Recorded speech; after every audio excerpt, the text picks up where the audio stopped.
Welcome everyone to the deep dive. Great to be here. Today we're jumping straight into something that, well, it really touches everyone's life, doesn't it? Financial education. Our sources call it the right understanding of money. And what we want to do today is really unpack that. Yeah, get beyond the jargon. Exactly. What does it actually mean? Why is it so important for, literally everyone, students, people with jobs, business owners? And importantly, how do you actually get this knowledge? Right. So our mission basically is to explore what our sources say defines financial literacy, why it matters so much, and give you some practical ways to learn it. And what's interesting, I think, is that the source material we're looking at really tries to make this accessible. It frames it as essential life knowledge, not some high finance secret. Okay, so let's start there. What is this right understanding? Our sources break it down pretty clearly. Yeah. It means learning, first how to earn money, obvious, maybe, but then how to save it effectively. Right. Not just not spending it. Yes. And then how to invest it so it grows. And finally, how to spend it wisely. That last one's tricky. It really is. But the key takeaway from the sources, I think, is this.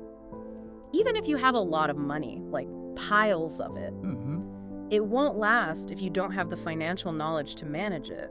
It's less about how much you have initially. And more about what you do with it, the intelligence behind it. Exactly. And if we zoom out a bit, connect this to the bigger picture, it's not just about getting rich, is it?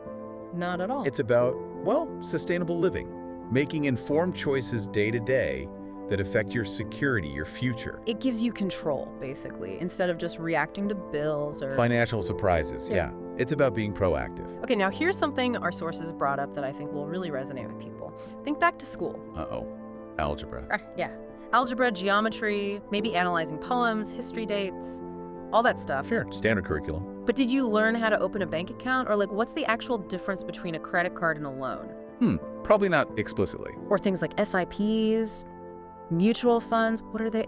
Our sources really hammer this point. That there's a gap. A huge gap. And that's precisely why getting this financial education yourself becomes so necessary once you're an adult. It wasn't built into the system for most of us. It really does raise a big question, doesn't it? If this stuff is so fundamental to navigating adult life, why isn't it taught more formally? Right.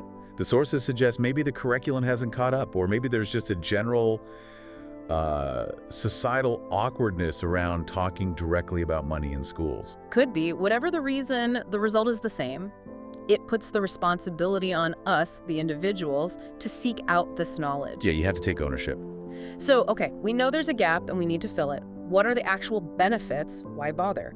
Our sources list 5 really clear, compelling reasons. Okay, let's hear them. First one, you learn to create a budget. And not just a list of things you can't buy. Right, more like a plan, a roadmap for your money. Exactly.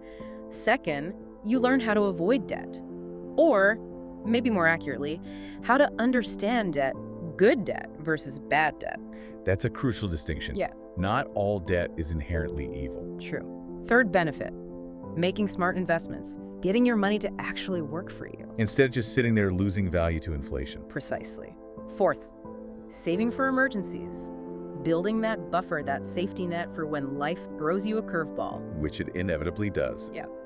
And finally, the big one. All these things working together help you achieve financial freedom. And it's interesting how those build on each other, isn't it? Totally. Like, you can't really make smart investments if you haven't got a budget or dealt with bad debt. It's a sequence. A path. Yeah, a path leading from just basic stability, like paying your bills, towards genuine financial freedom, maybe, where your investments cover your living cost. That's the dream for many, right? Absolutely. It's about autonomy, really. A holistic journey. Okay, so the big question then. If school didn't teach us this, where do we learn it now? Especially with everything being, digital. Right. The landscape has changed. Thankfully, our sources point to a ton of accessible options. You really do have resources everywhere now. Like what? Well, YouTube is massive for this. Yeah. Channels like Labor Law Advisor, Asset Yogi, CA Rachana, they break things down pretty well. Yeah, lots of free content there. Bite-sized stuff. Then you've got more structured learning like online courses. Zero to Varsity comes up, apparently great for investment basics. You've heard good things about Varsity. And platforms like Udemy, Coursera, they have courses too. And then classic sources. Books. Can't beat a good book. Rich Dad, Poor Dad is mentioned. The Psychology of Money, Think and Grow Rich. Foundational stuff. Timeless wisdom in those. And of course, podcasts, like this deep dive right now, learning on the go. It's amazing how accessible it all is, really. The barrier to starting to learn is lower than ever. But, the sources also add a little caution there. With so much info, Yeah. you need to be discerning. Find stuff that's practical, unbiased, and actually fits your situation, not just chasing the latest hot tip. Good point. Like understanding the tools properly. You mentioned SIPs earlier. Right, systematic investment plans. The sources highlight these as a great way to invest consistently, small amounts regularly. It disciplines you. Takes the emotion out of trying to time the market. Exactly, you average out your costs. Yeah. And mutual funds, too, they're basically just a basket of investments managed by a professional. Makes diversification easier for beginners. Yeah, spreads your risk. Yeah. But the key is understanding what you're investing in, even with a fund, Yeah. and if it aligns with your own goals, not just picking one because someone on YouTube said so. Absolutely. Understanding is key. Which actually brings us to a great little story our sources use to illustrate the impact of all this. Oh, yeah. A real-life example. Yeah, pretty much. It's about two friends, let's call them Rahul and Rohit, both earning the exact same salary. Okay, level playing field. Right. But Rahul, well, he lives paycheck to paycheck, spends everything he earns, no saving, no investing. A familiar story, unfortunately. Very. Now, Rohit, on the other hand, he makes different choices. He consistently puts money into SIPs, he saves regularly, he's applying that financial knowledge. He's being deliberate. Yes. So, the story fast forwards 10 years, same starting salary, remember? And the difference? Huge. Rohit has built up a significant fund, a really substantial amount of money. Rahul, well, he hasn't. He's basically in the same spot financially, maybe worse if he took on debt. Wow.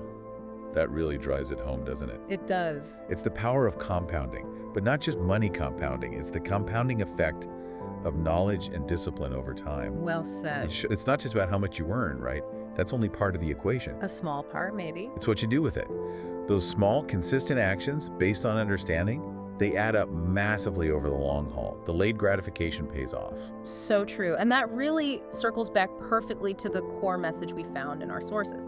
Which is... Earning money is important, obviously. We all need to do it. True. But understanding money is even more important. That's the key takeaway. It really is. And it's not just a nice thought, it feels like an urgent call to action from the source material. Absolutely. Start today. Yeah, start learning, start applying this stuff. Even small steps to strengthen your financial life. Think about it, learn about it, and spend wisely with purpose. This deep dive, really, it's just scratching the surface. It's the start of a journey. A lifelong learning process. Definitely. So maybe a final thought for everyone listening. After hearing all this, what specific aspect of managing your money, of mastering it, are you most curious to explore next?